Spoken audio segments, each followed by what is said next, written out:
L'univers Disney est loin de n'être que pour les enfants. La preuve, on ne compte plus les fans qui regardent tous les films d'animation au ralenti pour y trouver des indices cachés que personne n'avait encore jamais vus et élaborer les théories les plus folles. C'est ce que nous allons vous faire découvrir aujourd'hui. Voici 16 théories cachées dans des films Disney. Et n'oubliez pas de vous abonner juste en dessous si vous aimez la vidéo. Commençons.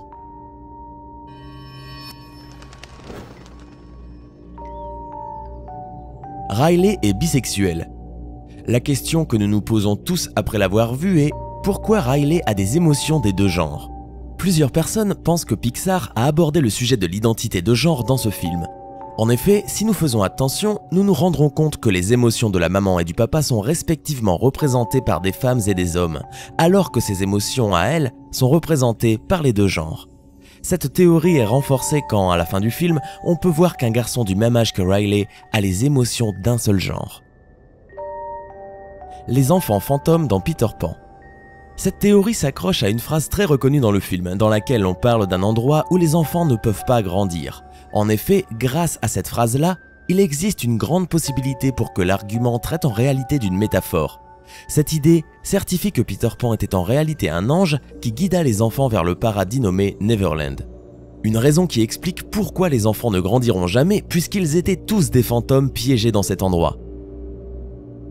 Aladdin et le futur post-apocalyptique. Nous nous souvenons tous du célèbre film Aladdin, basé sur le conte classique d'Aladin et la lampe merveilleuse. Or, il existe une théorie qui affirme que cette histoire se déroule dans le futur et non dans le passé comme nous le pensions tous. Ne vous êtes-vous jamais demandé pourquoi le génie sait plusieurs choses sur notre culture actuelle? Selon cette théorie, une grande guerre nucléaire détruisit le monde entier il y a plusieurs années de cela. À cette époque, le génie resta enfermé et ne fut réveillé qu'après 10 000 ans. Ainsi, Agrabah ne serait pas l'Arabie, mais plutôt une ville post-apocalyptique, vu que tous les objets sortent de l'ordinaire et se réfèrent à la magie, comme le tapis volant et plusieurs objets mécaniques qui en réalité seraient des avancées technologiques de notre époque amenées dans le futur par miracle et grâce au génie. Une méchante réhabilitée. Cette théorie qui est apparue dans Reddit souligne que le personnage d'Edna Mode, dans Les Indestructibles, serait une méchante réhabilitée qui consacre sa vie à faire le bien après avoir longtemps fait le mal. Edna ne se consacrait pas seulement à la mode avant d'aider les super-héros, elle était plutôt une super méchante parce qu'elle était enthousiasmée en voyant les super-héros en danger. De plus, son logis est plutôt vilain à cause de son style sévère qui s'impose à tous ceux qui y entrent, en plus d'être rempli de tout type d'armes et de gardes qui pouvaient être envoyés par le gouvernement pour la surveiller. La mère d'Andy. Dans Toy Story 2, nous voyons qu'une petite fille nommée Emily était la propriétaire de Jessie, qu'elle offrit lorsqu'elle grandit. Dans l'une des scènes de flashback de Jessie, on voit un chapeau rouge sur le lit d'Emily. On peut également constater que ces objets changent et semblent être des objets datant des années 70, ce qui correspond à l'âge parfait pour qu'Emily soit la mère d'Andy actuellement. Andy utilise aussi un chapeau rouge qui ressemble assez à celui d'Emily dans le souvenir. On peut supposer alors qu'elle l'a offert à Andy. Nemo ne survit pas. Nemo n'est qu'un produit de l'imagination traumatisée de marins. L'une des preuves les plus étranges dans cette théorie est que le mot Nemo signifie personne en latin. Ainsi, le titre du film serait en réalité « Trouver personne ». Le film raconte l'histoire d'un poisson qui vécut une horrible tragédie lorsqu'un barracuda tua son épouse et tous ses œufs. Et comme il refusait de croire ce qui était arrivé, il s'accrocha à l'idée que l'un de ses petits œufs avait survécu. À la fin du film, le poisson clown peut finalement se débarrasser de ses craintes. Lorsqu'il dit à Nemo qu'il va vivre une aventure à l'école, cela veut dire qu'il va reposer en paix. Des homunculus dans Cars. Dans Cars, on apprécie différents éléments qui font référence à une civilisation très similaire à la nôtre. De l'alphabet au langage, jusqu'aux nationalités et l'architecture qui furent un certain temps utilisées par les êtres humains. En effet, le monde où ils vivent est en réalité le nôtre, adapté aux automobiles. Mais alors, qu'est-il arrivé aux humains? Où sont-ils allés? D'après Jason Torchinsky, le créateur de cette théorie préoccupante, à l'intérieur de ces voitures se trouvent des êtres humains en état d'animation suspendue. Pour expliquer cela, il élabora un schéma qui enleva au film de Disney toute sa magie et le transforma en un futur post-apocalyptique où les machines auraient obligé les humains à être connectés à elles. Ainsi, les fonctions vitales et motrices de l'être humain seraient liées à la voiture, et dans un certain sens, elles maintiendraient en vie la personne qui se trouve à l'intérieur, même dans des conditions assez lamentables. Là-haut, imaginaire. On dit que le héros de Là-haut, Carl Fredricksen, serait mort peu de temps après avoir reçu la nouvelle de devoir déménager dans une maison de retraite, et que le film est en réalité une représentation de son voyage dans l'au-delà. Les chutes du paradis représentent le ciel où Carl et Ellie seraient joyeux une fois qu'ils se rencontreraient à nouveau, et son compagnon Russell serait un ange qui veut obtenir son dernier badge qui représenterait ses ailes.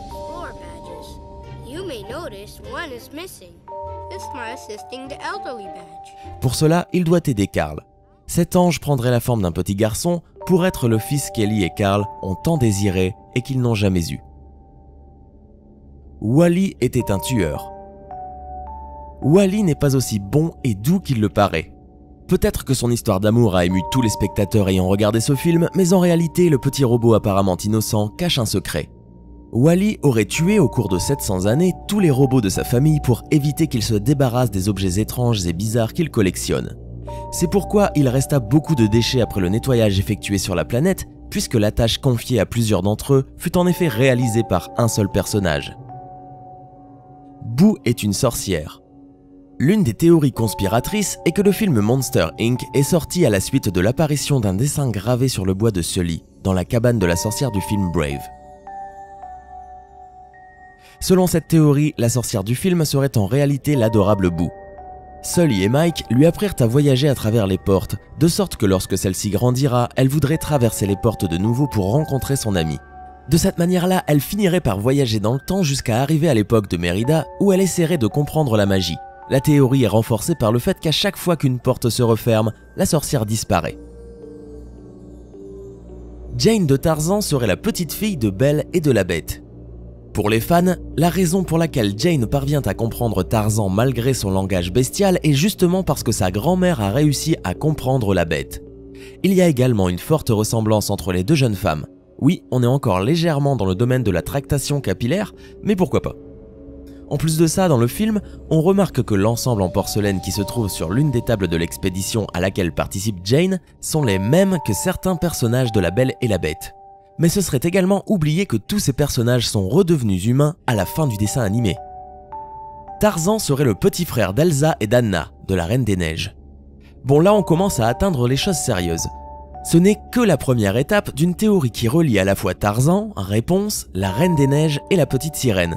On peut également rajouter Hercule dans le lot. Cette théorie a fait le tour des internets et n'est pas tombée dans l'oreille d'un sourd. Lors d'une session de questions-réponses sur le site Reddit, Chris Buck, le co-réalisateur de La Reine des Neiges, a donné du grain à moudre aux théoristes. L'un des participants a en effet demandé où se rendaient les parents d'Anna et d'Elsa lorsque leur bateau a fait naufrage. L'une des réponses était un mariage. L'autre réponse étant ceci. Pour Chris, ils ne sont pas morts pendant le naufrage, ils se sont retrouvés échoués sur une côte avec une jungle. La reine a donné naissance à un petit garçon. Ils ont bâti une maison dans un arbre, ils se sont fait manger par un léopard. Et oui, c'est exactement comme ça qu'est racontée l'histoire de Tarzan avant qu'il ne soit recueilli par sa mère gorille adoptive. Et accessoirement, Chris Buck a également co-réalisé Tarzan. Coïncidence? On ne pense pas. Les parents d'Anna et d'Elsa se rendaient au mariage de Réponse.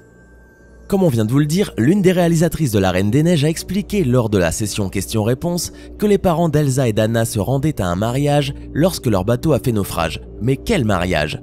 Internet a là encore la réponse. Celui de Réponse et de Flynn Rider, Eugène. Un indice vient de la chronologie fictive et réelle des films. Le couple royal prend la mer et fait naufrage 3 ans avant les événements racontés dans La Reine des Neiges. Or, dans la vraie vie, 3 ans séparent également la sortie de ce film et celle de Réponse. Un ajout à la théorie vient également créer des liens familiaux entre les deux films d'animation. Selon les fans, les parents d'Elsa et d'Anna seraient l'oncle et la tante de Réponse. Ce qui expliquerait d'ailleurs pourquoi ils se seraient rendus à un mariage à quasiment l'autre bout du monde. Bah oui, parce que c'est la famille. Accessoirement, cela ferait que Réponse est la cousine d'Elsa et d'Anna. L'histoire d'Aladin serait complètement imaginaire. Retour dans le domaine du bizarre. Selon cette théorie qui n'a pas réellement de preuves, toute l'histoire racontée dans le film Aladdin serait en réalité un mensonge inventé de toutes pièces par le marchand que l'on voit au début du film. Pourquoi cela? Tout simplement pour forcer le spectateur, le client du marchand, à acheter sa foutue lampe. Le capitaine Crochet a peut-être tué la mère d'Ariel. Elle, c'est la reine Athéna, la mère d'Ariel que l'on voit dans le film flashback La Petite Sirène 3. On apprend dans ce film qu'Athéna a été tuée par un pirate sans d'autres précisions sur les circonstances du meurtre ou de l'accident. Or, dans quel autre dessin animé Disney voit-on des sirènes? Dans le même dessin animé où le principal méchant est justement un pirate, Peter Pan. La théorie va loin et les fans argumentent sur le fait qu'Athéna était justement présente dans le film. Il faut dire que l'une des sirènes à qui parle Peter Pan lui ressemble étrangement. Et vous, connaissez-vous d'autres secrets sur l'univers de Disney? Dites-les-nous dans les commentaires. Sinon, si la vidéo vous a plu, n'oubliez pas de mettre un pouce bleu juste en dessous et de vous abonner pour ne pas rater les prochaines vidéos. À demain!